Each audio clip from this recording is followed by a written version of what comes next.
Saya orang gunung, tidak sekolah tinggi. Dari sekian orang Papua, saya bisa kerja di kantor presiden. Itu satu kebanggaan. Negara ini kurang baik apa hari ini? Berapa juta uang pun sudah dikirimkan. Tapi perubahan di Papua kan tidak bisa terukur.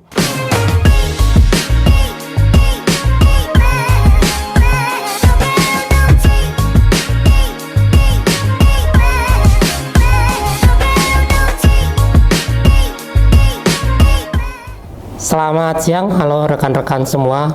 Kembali berjumpa dengan saya Sunardi Panjaitan di program podcast CPP Talk by Promedia. Dan hari ini kita kehadiran tamu yang luar biasa, sangat inspiratif. Saya baca profiling beliau, sempat juga nonton beberapa video yang ditayangkan di platform YouTube dan televisi, dan salah satu anak Papua yang cukup berprestasi dan memberikan inspirasi kepada banyak orang. Selamat datang Kakak Maximus Tipagau di CPP Talk. Terima kasih. Apa kabar Kakak? Saya panggilnya Kakak Maximus apa Kakak Gladiator? Saudara saja ya. Saudara. Kakak boleh lah. Lebih tepatnya kakak.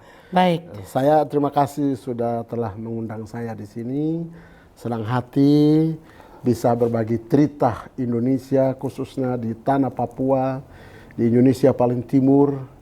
Nama saya panggilannya panggilan di jalan adalah Maximus Gladiator. Maximus Gladiator. Asik. Luar biasa. Jadi sebelum kita ngobrol-ngobrol lebih lanjut, saya ceritakan sedikit soal profiling Kakak Maximus. Jadi saya baca bukunya Kakak Maximus ini, Gladiator Papua. Itu kisahnya cukup inspiratif, sedih, penuh drama gitu ya kira-kira. Dan Kakak Maximus ini lahir tahun 1983. Betul. Di Papua Tengah dari suku Moni. Benar. Yang secara geografis itu cukup terisolasi. Benar. Di daerah Papua. Tapi sejak kecil, di usia yang masih anak-anak, sudah membuat Papua dan Freeport itu gempar. Kalau saya baca ceritanya, bahkan pernah membuat satu peristiwa kebakaran yang cukup luar biasa, yang membuat orang Freeport akhirnya mengenal siapa itu Maximus si Gladiator. Dan meskipun secara pendidikan Kakak Maximus ini mungkin tidak seperti anak-anak yang lain yang mengenyam pendidikan secara formal, tapi perjalanan Kakak Maximus ini bisa dibilang cukup inspiratif karena akhirnya bisa bekerja di perusahaan tambang terbesar di Indonesia, di PT Freeport, di mana hampir kalau kita tanya sekarang anak-anak Indonesia itu pasti banyak yang bercita-cita ingin bekerja di Freeport. Sekarang beraktivitas di banyak kegiatan sosial, yang bahkan pernah membantu presiden di istana sebagai salah satu staf di Istana Negara. Dan terakhir, dan dalam proses pilkada sekarang, dinamika politik 2024, kita mendengar Kakak Maximus menjadi salah satu tokoh di Kabupaten Mimika yang akan meramaikan pilkada Kabupaten Mimika di Papua Tengah. Jadi itu sedikit profiling. Nanti kita akan tanyakan bagaimana perjalanan Kakak Maximus yang lebih lengkap, bagaimana suka dukanya, bagaimana ceritanya bisa masuk ke Freeport dan bisa bergabung dengan Pak Presiden Jokowi. Nanti akan kita dalami satu persatu. Dan pertanyaan pertama saya, Kakak Maximus, kenapa dipanggil Gladiator? Oke. Assalamualaikum warahmatullahi wabarakatuh. Salam semua saudara-saudara pengikut Maximus Gladiator seluruh tanah air di Indonesia, kamu yang ada di Papua, ya sahabat-sahabatku yang selalu inspirasi. Cerita hari ini adalah di ibu kota Jakarta. Kita ada di sini diundang tiba-tiba kira-kira tepatnya jam 2 di Jakarta. Saya ingin menceritakan, dan ini pertama kali di Jakarta setelah Om Andi, Kakak Andi panggil saya di Metro TV bicara dan kupas tentang buku Gladiator. Podcast ini adalah podcast yang pertama kalinya buat saya. Luar biasa. Ya, saya senang sekali. Nama saya Maximus Gladiator. Itu nama saya, ayah saya kasih nama Maximus Tipagau. Oke. Tetapi Gladiator itu berasal dari sedikit pejuang. Nah, ayah saya itu panglima perang. Mama saya dikasih karena menangkan perang. Sebuah kampung. Kampungnya adalah Bulapa, Kabupatennya Intan Jaya. Itu sebuah cerita. Nah, saya sendiri tidak bisa perang, tapi saya sejak kecil, saya adalah berjuang untuk bertahan hidup. Sehingga hari ini bersyukur saya bisa ada di sini untuk menceritakan bagaimana suksesnya saya. Untuk itu saya senang sekali. Itu arti daripada Gladiator. Ya. Sedikit-sedikit ada darah-darah perang lah ya. Jadi, tapi tidak usah mengkhawatirkan, kita kan nggak perang. Ya. Kita perang hati saja. Panglima suku jadinya. Ya, ayah saya panglima perang. Saya sendiri belum berhasil perang, tapi saya suka berhasil dengan kerja keras. Baik Kakak Maximus, ini mungkin bisa diceritakan dulu lah kalau melihat perjalanan Kakak Maximus ini tadi anak seorang panglima perang, tapi sejak kecil sudah yatim piatu katanya, bahkan pernah mengalami satu peristiwa di mana keluarga itu perderetan meninggal dunia. Nah, gimana ceritanya sampai akhirnya kemudian Pak Maximus bisa sampai ke Freeport itu? Oke, jadi saya sedikit menceritakan. Saya berhenti dari SD kelas 4. Itu SD-nya di Kampung Galugama. Pada waktu itu saya masih di SD kelas 4 itu, hari ini orang disebut Blok Wabu. Blok Wabu itu salah satu tambang eksplorasi PT Freeport Indonesia. Nah, kita hidup kalau mau cari makan, itu pasti dalinya babi, karena kita tidak piara ayam di sana. Tidak ada sapi di sana, Pak Aceh. Sapi tidak ada, ya ada babi, ya ada kuskus, ya ada burung-burung. Ya, kita hanya hidup itu untuk mendapatkan daging itu hanya 3 ini. Nah, saya pada waktu itu malam hari cari berburu, karena kita tembak kuskus itu malam hari. Tapi pada waktu malam harinya itu sepanjang hari dari jam 7 malam sampai kira-kira jam 4 pagi itu hujan luar biasa. Nah, di sini di puncak ini Blok Wabu ini eksplorasi Freeport. Nah, Freeport eksplorasi. Nah, ini ada camp panjang. Ya, di mana campnya yang orang eksplorasi itu tidur situ. Nah, tapi dia itu kan agak tinggi dia bangun. Nah, di bawah ini agak celah-celah kosong. Celah-celah kosongnya, jadi saya pasang api karena dingin. Jadi tidak bermaksud untuk bakar campnya. Untuk menghangatkan badan. Iya, karena dingin kita hangatkan badan. Tapi pada waktu mereka bikin camp itu tumbahan bencing itu banyak. Jadi tanah itu udah kering, nah, tumbahan bencingnya juga banyak. Mungkin itu pada waktu kita pasang udah tiba-tiba api saya angkat-angkat, dia tiba-tiba langsung sana, lari sana, campnya terbakar, terbakar, saya lari kan, Saturna, orang semua keluar, itu Maximus. Nah, kebetulan waktu daerah eksplorasi belum waktu terbakar itu kan saya juga terkenal. Daerah itu saya terkenal. Sebelum itu sudah terkenal? Saya terkenal. Sudah buat kenakalan-kenakalan? Ya, nakalannya kenal, orang udah tahu. Terus saya juga sempat untuk bikin helipad itu kan pakai kayu. Nah, kita kan nggak punya uang ya, jadi masih SD kelas 4 itu saya potong kayu, dan saya jual kayu. Terus saya mau minta makan, kasih saya makan dulu. Jadi kan kita pingin makan nasi, kan kita nggak punya makanan nasi. Orang tua udah nggak ada nasi, ya kita minta kan. Kadang-kadang kasih, syukur-syukur. Kalau tidak ya tidak bisa.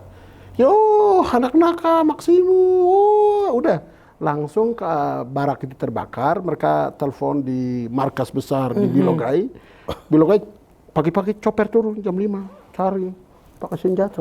Senapan. Bukan senapan Pak, M16 langsung. Gimana ini orang nakal ini M16? Cari, akhirnya saya udah nggak boleh sekolah karena keamanan sudah pentang. Kalau penjeta kampung udah pesan anak-anak. Jadi Pak Maximus ini jadi DPO? Iya, DPO di kampung. Ya, akhirnya saya tinggal di kampung jauh, habis itu pengungsian, habis itu saya ke Tembagapura.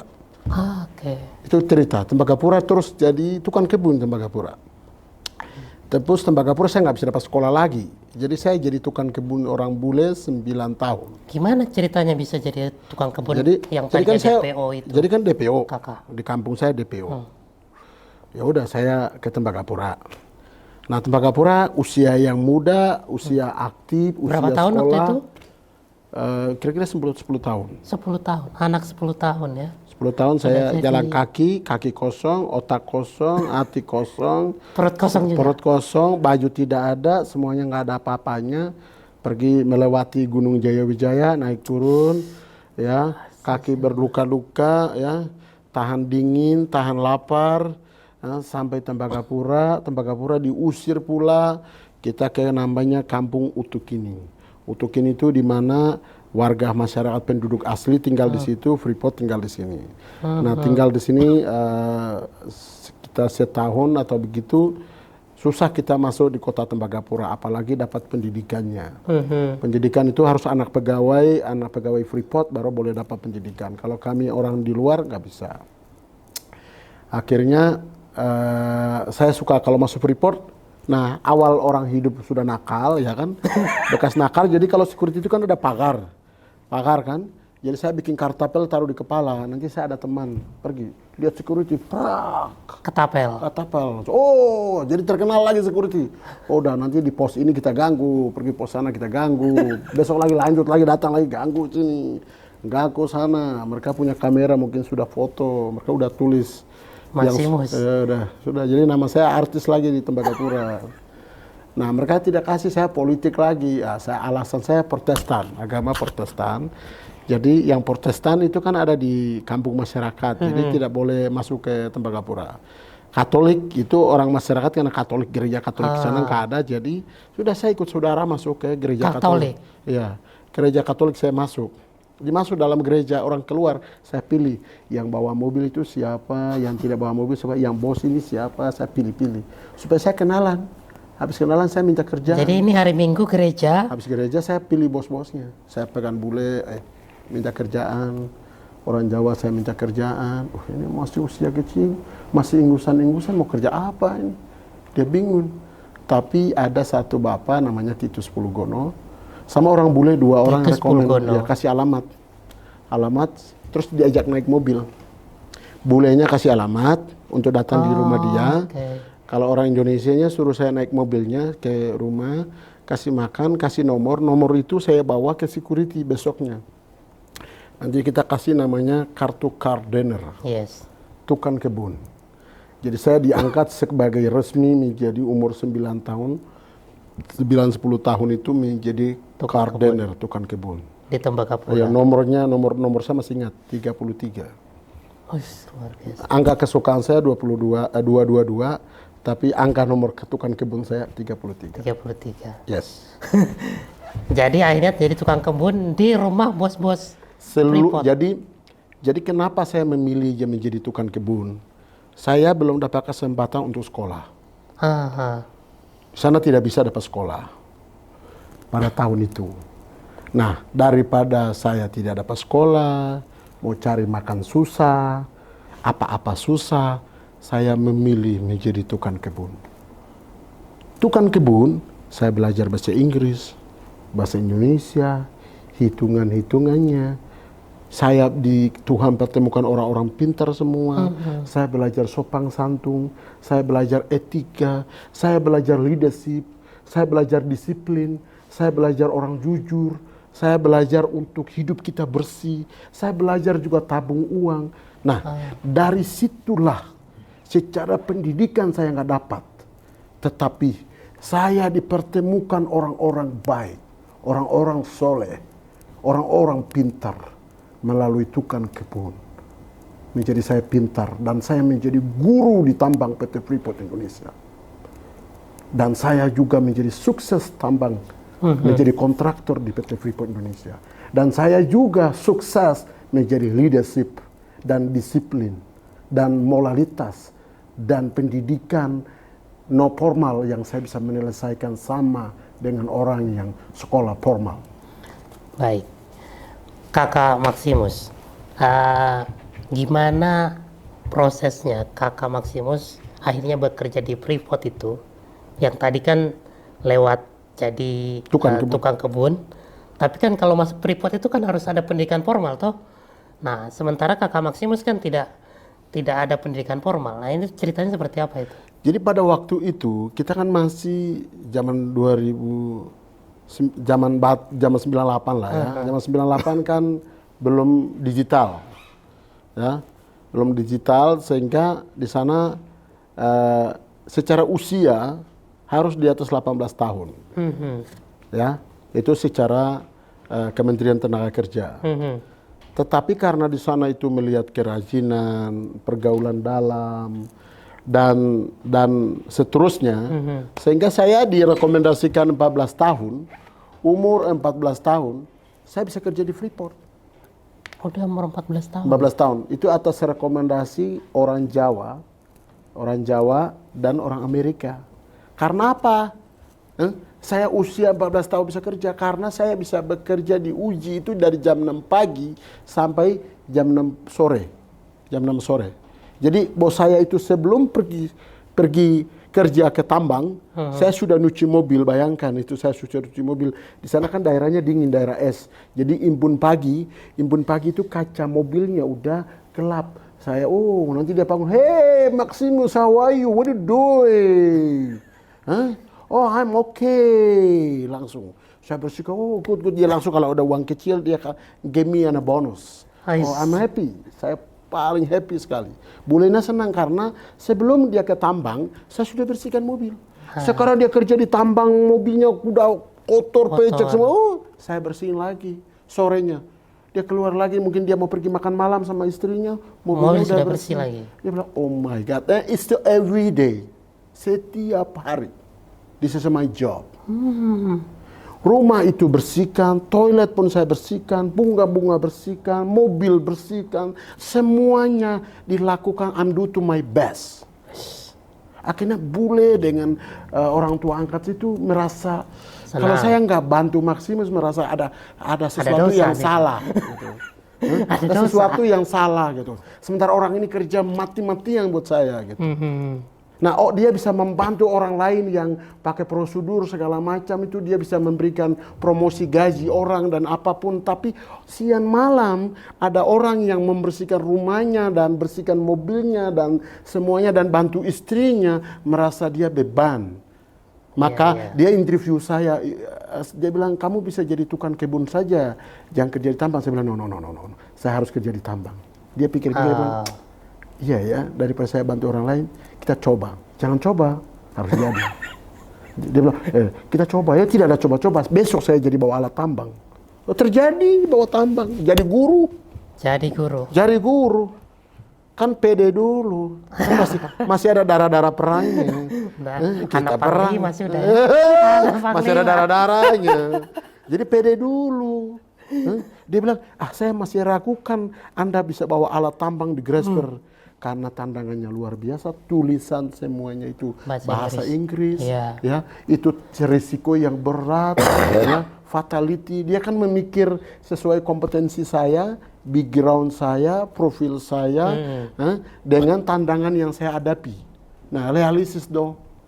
Dia rekomennya, "Maximus jangan kesini." Tapi saya tantang dia kan, saya tantang, saya pasti bisa.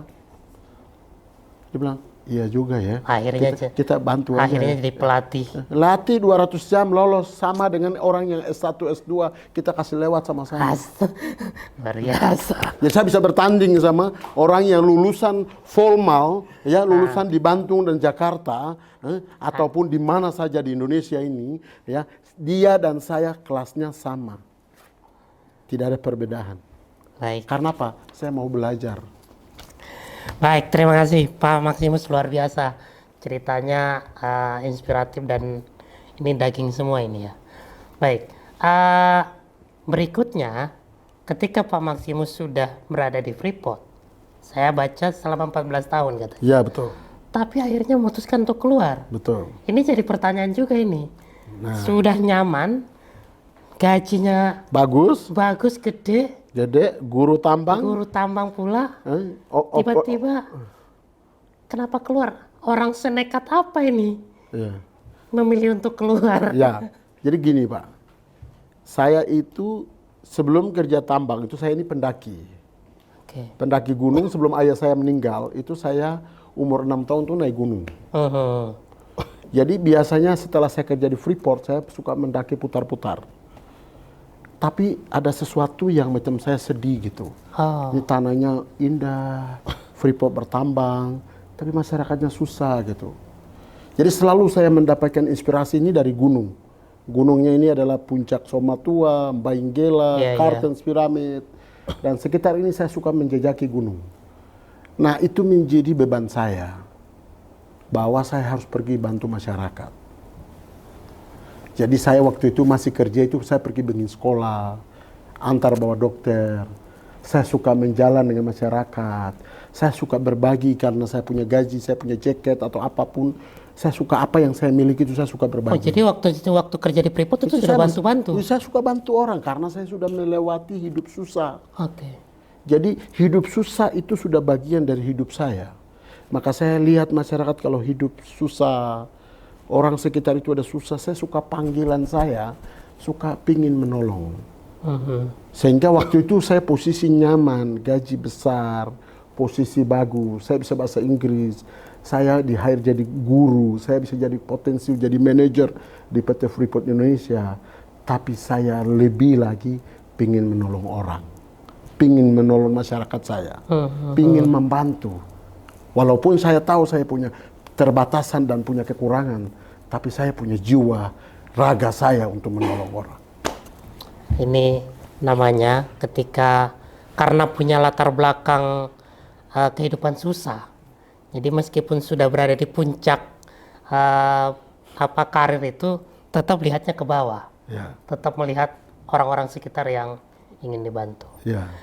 Kita mungkin ingin mendalami terkait dengan tadi keputusan Kakak Maximus keluar dari Freeport, tapi 2015 itu kalau nggak salah Kakak Maximus akhirnya masuk Istana Negara, membantu Presiden Jokowi. Di mana ketemunya dan gimana ceritanya bisa bertemu dengan Presiden dan diajak kerja?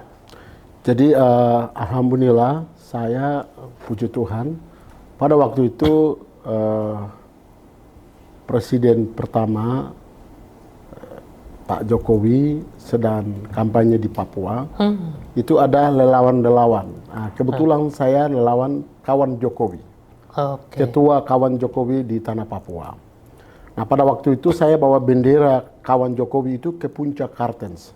Sementara relawan-relawan lain itu mengibarkan bendera kawan Jokowi di dasar laut. Disiarannya langsung di Metro TV.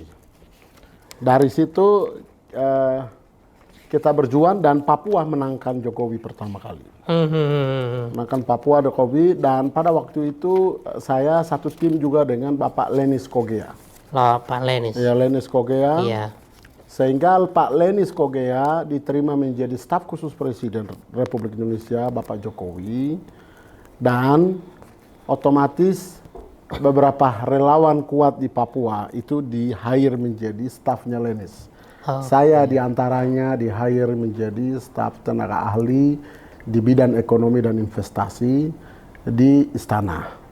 Dan saya bersyukur kepada Tuhan sudah pernah bekerja di kantor presiden, sering masuk ke dalam, keluar, mengantarkan surat ke istana, keluar masuk, selalu pakai baju putih, celananya hitam, office benar-benar office banget. Dan pada waktu itu saya bangga sekali dengan motivasi yang cukup dua. Pertama, saya orang gunung, tidak sekolah tinggi. Dari sekian orang Papua, saya bisa kerja di kantor presiden, itu satu kebanggaan. Iya, iya. Itu yang pertama. Motivasi yang kedua adalah saya ingin belajar. Berikutnya adalah dengannya saya bekerja di kantor presiden itu bisa membantu orang Papua. Minimal memfasilitasi menjadi gap antara pemerintah pusat dan orang Papua asli. Itu kita bisa mediasi, membantu permasalahan-permasalahan sosial ekonomi, sosial politik, dengan pemerintahan di sana, dengan masyarakat lokal. Itulah motivasi saya.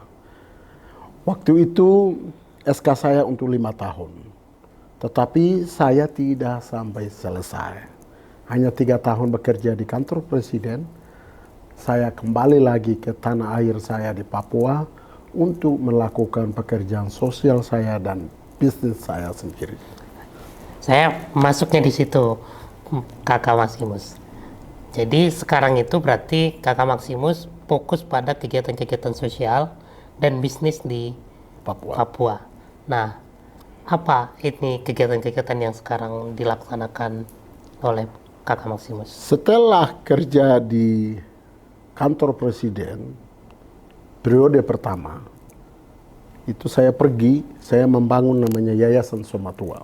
Yayasan Somatua. Saya punya sekolah TK, saya punya balai pelatihan, kira-kira 230 juta per bulan kita donasi. Donasi guru, donasi modul, kita punya alat berat eksavator, doser, truk, mobil, bengkel. Kita punya balai pelatihan ini diresmikan oleh Wakil Presiden Bapak Maruf Amin, Wakil Presiden yang tanda tangan. Di sana satu-satunya yang punya orang Papua, satu-satunya yang punya swasta di tanah Papua, itu punya saya. Dan lulusan-lulusan training center ini, itu bisa bekerja di Halmahera, di Maluku, dan di PT Freeport Indonesia, dan kontraktor-kontraktor di sana.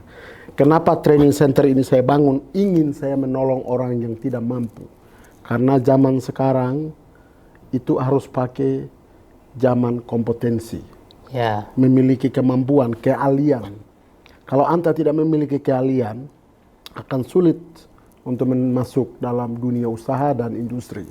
Seperti industri besar, di minyak, di gas, di tambang, dan di batu bara. Maka itu lembaga saya donasi 230 juta itu hanya untuk investasi kemanusiaan, untuk menolong orang. Pembangunan sumber daya. Ya, sumber daya manusia. Oke. Dan itu saya berhasil. Kita juga punya kegiatan flying dokter terbang di sana. Kita juga ada sekolah, kita juga ada program ekonomi, ada garam, ada kopi. Nah, ini sagu ya, di pesisir pantai kita kembangkan sagu. Ini semua kita lakukan untuk masyarakat sana buka lapangan kerja supaya tidak mengikuti hal-hal yang tidak baik, seperti selama ini kalau orang menganggap orang Papua itu Minuman pemalas, tukang minum, tukang demo, mengkhawatirkan tentang keamanan. Saya ingin bantu, berbakti kepada bangsa dan negara. Dengan cara apa? Apa yang saya miliki, saya bisa tolong orang Papua, saya juga bisa nolong orang lain yang dibutuhkan. Karena apa? Kita juga pernah pada waktu susah dibantu oleh orang lain dan kita sukses. Oke. Kalau kita udah sukses, kita juga harus menolong orang lain. Itu alasan saya punya yayasan, bikin tempat pelatihan, nolong orang. Saya suka bantu gereja, bantu masjid, dan macam-macam. Ya, luar biasa, Kak Maximus. Tapi saya sedikit flashback ke belakang. Saya pernah melihat Kakak Maximus ini marah-marah. Marah-marah soal kondisi rumah dan kehidupan masyarakat Timika. Oke. Padahal dalam dalam video yang saya lihat itu Kakak Maximus menyebutkan Freeport itu menyumbang 4 triliun per tahun ke Kabupaten Mimika. Pertanyaannya, kemana uang itu dan kenapa kemudian kondisi masyarakat Mimika Kabupaten itu masih dalam di bawah garis kemiskinan? Oke. Jadi ini ada dua hal yang berbeda. Saya punya komitmen apa yang saya miliki, saya ingin bantu orang Papua dan orang lain. Karena di mata Tuhan, di mata Allah di atas itu sama manusia. Kita harus saling membantu, saling menolong, tidak boleh pilih kasih. Itu hukumnya kepada siapapun. Sekarang kita lihat bagaimana Pemda Mimika. Pemda Mimika ini hari ini memiliki anggaran 7 triliun 500 miliar. Di antaranya salah satu sumber uangnya adalah transfer langsung oleh PT Freeport Indonesia. Itu setiap tahun itu dia naik. Ya, tahun lalu mungkin saya tidak tahu 3 triliun, hari ini 4 triliun. Nah, di Timika ini kota itu ada 2 kota. Satu kota daratan rendah, yaitu lowland. Satu itu kota daratan tinggi, yaitu highland. Nah, kalau kita punya tambang PT Freeport Indonesia itu ada di daratan tinggi. Highland itu ya. Highland. Tapi di sini ada 2 suku yang dominan tinggi dan yang memiliki 2 suku, yaitu suku Highland sampai di tengah itu adalah Amume. Suku di pesisir pantai itu adalah Kamoro. Nah, saya sedikit sedian, kok dari keringat saya aja, saya nyari uang, bangun jam 6 pagi, pulang jam 10 malam, tidur jam 1 pagi, jam 1 mau pagi, itu kebiasaan saya jam 12 malam, jam 11 malam. Juga masih ada toleransi kepada umat saya bisa menolong dari hasil keringat. Ini uang negara. Ini uang dari hasil sumber daya alam. Freeport mengirimkan uang, tapi rakyatnya, masyarakatnya hidup susah. Nah, menurut saya ini sesuatu yang salah. Iya. Sesuatu yang salah itu berarti ada orang yang pesta pora atas menderitanya rakyatnya. Itu yang pertama. Yang kedua, ini bukan pemerintah pusat yang salah. Ini bukan Freeport yang salah. Freeport sudah melakukan kewajibannya. Negara sudah melakukan kewajibannya transfer uang 7 triliun 500 miliar. Sekarang kemana perang dari pejabat daerah? Terutama pemerintah daerah. Dari perang dari kita orang semua, orang Papua. Kepala suku pendeta. Saya kira ini sesuatu yang salah. Nah, saya berharap, saya berdoa supaya masa yang akan datang ini benar-benar menentu kepada masyarakat. Apalagi kita itu diikat dengan undang-undang namanya otonomi khusus. Otonomi khusus itu 20% itu untuk pendidikan, 20% itu untuk kesehatan. Dan sisanya bahkan bisa kasih gaji kepada orang Papua sendiri. Dan itu otonomi khusus dijaminkan. Loh, kok zaman orang bisa ukur di mana kesejahteraan itu dari indeks kemanusiaan, pendidikan, kesehatan, dan kehidupan seperti air, rumah, lampu. Ya. Ini yang paling penting. Nah, ini sesuatu yang kebutuhan dasar kehidupan bangsa dan negara. Nah, negara sudah kasih uang, tapi ini tidak disedia. Termasuk rumahnya orang Kamoro harus, kita tidak bisa bilang zaman milenial saat ini, zaman canggih seperti ini, itu kan seperti biasa, budaya biasa, orang Papua mabuk-mabukan, tidur dalam tenda-tenda, tidur dalam goa-goa, tidur dalam sungai-sungai, itu cerita lama. Cerita ini tidak boleh lagi ada. Era global sudah berubah, zaman sudah berubah. Saya anak muda. Saya Bupati Mimika. Saya punya motivasi pertama saya ingin rubah ini. Saya yakin dan percaya. Saya tidak mau lagi zaman seperti ini orang hidup di dalam kemiskinan. Negara ini sudah ada. Kenapa harus ada gizi buruk di Papua? Kenapa harus orang itu pendidikannya tidak bisa sentuh? Kenapa itu rumah layak huni itu tidak ada? Kenapa air minum bagian dari kehidupan itu nggak ada? Ini ada yang salah. Salah siapa? Adalah pemimpin yang salah. Pemimpin tidak punya komitmen. Pemimpin tidak kerja jujur. Pemimpin bagi sedang cawe-cawe kepada orang lain. Pemimpin mempalsu semua laporannya.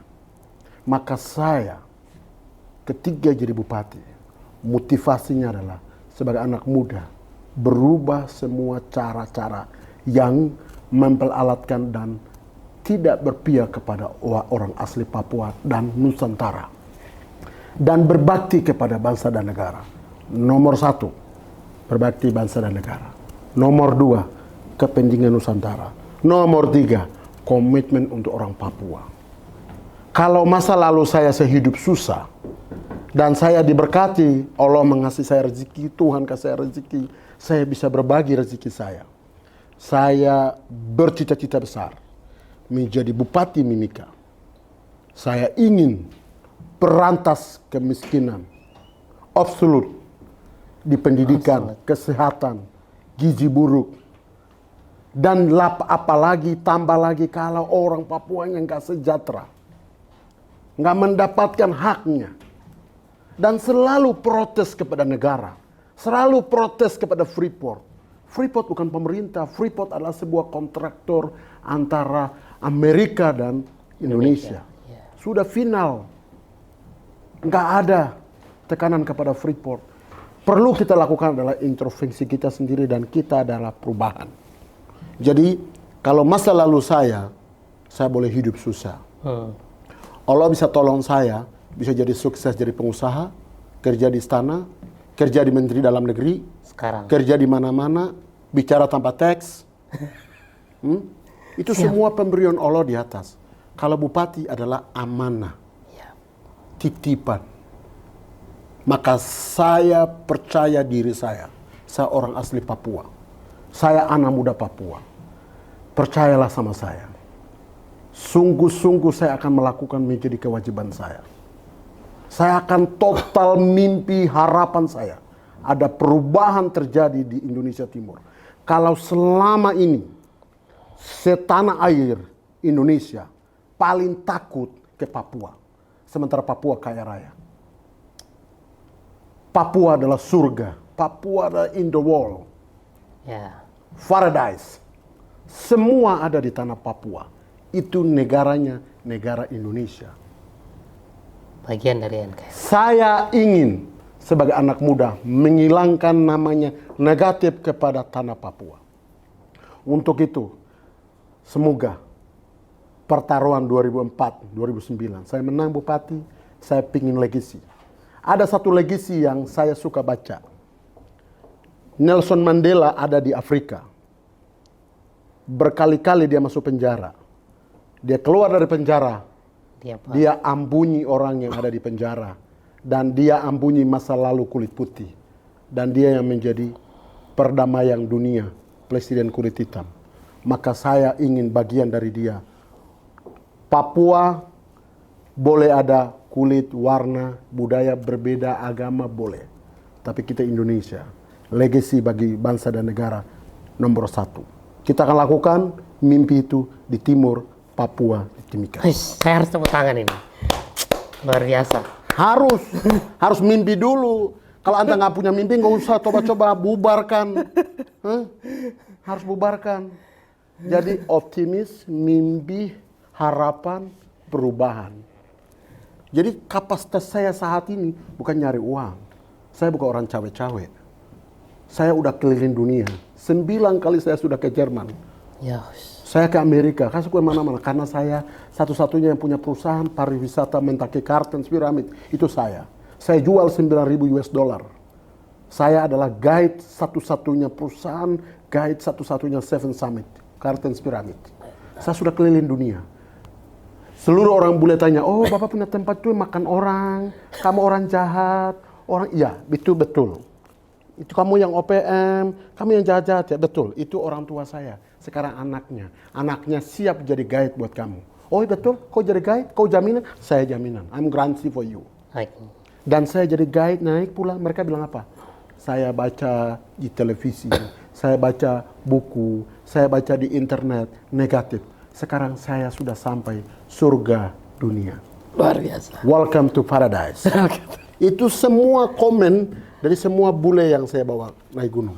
Memuji semua. Ya. Dan saya sudah mantau 17 Agustus, hari-hari nasional itu pengibaran bendera merah putih di Puncak Kartens. Waktu itu Pak Tito masih Kapolda Papua, Pangdam, dan beberapa hari-hari nasional. Dan itu sudah lakukan dan saya bermimpi satu saat tahun yang 2024 ini, besok saya bupati, saya bermimpi 2025, 2026 itu saya ingin pakai baju kenegaraan bupati, saya bikin upacara bendera merah putih di Puncak Kartens. Itu untuk saya bayar mimpi 6 tahun saya ke Kartens sama ayah. Setelah saya bupati saya akan kibarkan bendera. Baik. Ada lagi yang menarik nih Pak Maximus. Saya hanya reply ucapan-ucapan Pak Maximus saja. Pak Maximus, Kakak Maximus pernah bilang begini, membangun Papua itu nggak perlu dengan uang. Betul. Tapi dengan cinta. Nah, saya mau tanya maknanya apa itu? Ya, jadi itu begini. Itu bermaksud, ya. Maksud saya itu, negara ini kurang baik apa hari ini. Berapa juta uang pun sudah dikirimkan. Tapi perubahan di Papua kan tidak bisa terukur. Kita tidak ada alat ukur untuk Papua sukses, itu tidak ada. Ya. Mulai dari PEPERA sampai hari ini, otonomi 20 tahun yang lalu sampai hari ini, kita mau ukur orang Papua sukses dan perantas kemiskinan itu di mana? Nggak ada. Berarti caranya harus berubah. Contoh, uang ada banyak di Timika, tapi tidak ada signifikan. Berarti ini masalahnya masalah birokrasi dan pemerintahan dan orang-orangnya. Iya. Harus berubah hatinya, komitmennya. Seperti memiliki hati seperti Maximus Gladiator, baru bisa berubah di Papua.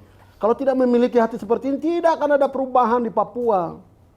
Karena yang bermasalah adalah orang-orangnya, bukan negara yang bermasalah, bukan uang yang bermasalah. Uang ada, negara kasih, kesempatan ada, tapi bermasalah jutaan orang Papua yang ada di sana. Selalu mencari uang untuk kepentingannya sendiri, tidak menolong orang Papua. Akhirnya absolut orang Papua terlalu miskin di negerinya sendiri. Jadi tidak boleh ada protes kepada negara. Negara tidak salah, undang-undang udah kasih. Uang udah dikasih, kekuasaan udah kasih. Orang-orang tidak berkomitmen kepada orang Papua. Sehingga kemiskinan itu luar biasa. Kalau dia bilang, wah ini masalah, berarti pemimpinnya yang masalah. Justru kamu ada masalah, itu yang dikasih jabatan gubernur, bupati, wali kota. Oh, anda sendiri nggak bisa menyelesaikan persoalan-persoalan yang terjadi di kabupatenmu. Anda sendiri tidak ada di kampung-kampungmu, tidak urus rakyatmu, tidak mampu mengatasi, tidak mampu negosiasi, tidak mampu mediasi, tidak mampu menyelesaikan masalah-masalah di sana. Baru semua mau mesalahkan dengan pemerintah pusat, ya tidak bisa.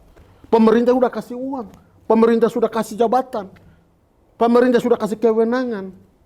Nah itu alasan saya mau naik bupati. Karena berapapun saya punya bantuan dari perusahaan saya, yayasan saya, hasil keringat saya tidak cukup menolong orang Papua. Harus pakai kekuasaan negara. Untuk pakai uang negara nolong orang Papua, dirubah cara-caranya. Harus pakai negara, kekuasaan negara. Harus masuk politik. Masuk dalam dunia partai politik. Dukungan dari partai politik. Ini penting. Kalau tidak ada ini tidak bisa. Ini sesuatu yang susah. Dan cara-cara ini harus dirubah secara total anak muda di Papua. Kita terbukti sekarang. Wakil presidennya anak muda. Terus apa masalah? Semua anak-anak Papua. Kita orang pasti bisa. Sudahlah kita ganti pemainnya. Ganti pemainnya. Waktunya harus main. Anak muda. Seluruh Indonesia. Anak muda harus turun ke langkah. Harus. Apapun. Nggak perlu lagi pakai batik-batik, pakai kaos turun, yang penting hati. Kita melihat mimpi masa depan Indonesia emas 2040. Tangan siapa untuk merubah ini 2040? Itu waktu tidak lama lagi. Anak muda. Kita turun gunung. Kita turun gunung, kita rubah semua cara-cara ini. Maka saya bermotivasi tinggi. Saya optimis diri saya. Dan saya yakin anak-anak muda pasti inspirasi dari saya semua. Luar biasa. Pak Maximus, kita doakan apa yang menjadi cita-citanya Pak Maximus. Terutama bagaimana kita ke depan melihat Mimika itu maju, terutama juga Papua bisa menjadi maju. Saya sepakat tadi dengan Pak Maximus. Persoalannya bukan di uang. Bukan. Karena uang itu sebenarnya ada. Karena tidak banyak daerah juga tingkat kabupaten yang punya anggaran 7 triliun. Tapi mereka bisa lebih maju dari Mimika misalnya. Nah, jadi terakhir, ini pertanyaan terakhir saya, pesan Pak Maximus untuk masyarakat Mimika, untuk anak-anak muda di Mimika, dan anak-anak muda Papua yang ada di Indonesia. Pesan saya, kita belum ada yang terlambat. Hanya kesempatan yang belum dapat. Hari ini kesempatan seluruh Indonesia dan lebih khusus Papua dan kamu yang Timika. Waktunya anak muda. Gunakan UMKM, digital, milenial, dan kita harus perjuangkan ekonomi sosial, tapi juga kita harus menang politik will-nya. Untuk itu, saya Maximus Gradiator dalam podcast CPP Talk. Media CPP. TPP Media ini, saya mengajak seluruh anak Papua, kita orang bisa. Kita harus bersatu. Kita mampu merubah kehidupan yang lalu menuju arah yang lebih baik. Masa depan yang lebih baik. Marilah kita orang semua tanpa perbedaan, tanpa menjelekan satu dan lain. Kita orang bersatu demi untuk Indonesia, demi tanah Papua, khusus lagi Timika. Kita orang Timika kaya, kita harus sukses, kita harus berhasil untuk kita orang semua. Maka saya juga terima kasih. Kita sekali lagi kita ngumpul-ngumpul, ngopi-ngopi lagi. Siap. Kita cerita lagi dari tanah Papua. Pasti semua yang akan ikuti ini, kamu pasti penasaran melihat itu nanti ikuti kita terus. Jangan lupa like dan komen Instagram di teman-teman kita di sini, dan juga ikuti kita terus. Kita akan ketemu lagi di lain kesempatan. Salam dari Maximus Gradiator. Terima kasih Pak Maximus. Mudah-mudahan perjuangan Pak Maximus berhasil. Kita doakan nanti terpilih di 2024. Kita juga pesan kepada masyarakat Kabupaten Mimika, ini ada anak muda yang ingin merubah daerahnya, kita dukung, kita pilih, dan kita perjuangkan. Terima kasih. Saya Sunardi Panjaitan. Sampai ketemu di podcast berikutnya. Selamat sore. Assalamualaikum warahmatullahi wabarakatuh. Saya juga mengucapkan selamat sore semua. Assalamualaikum warahmatullahi wabarakatuh. Om Swastiastu, Namo Buddhaya, salam kebajikan. Amolonggo. Buat kamu Timika, Nemo Waitimi. Amolonggo. Ya. Amolonggo. Amolonggo.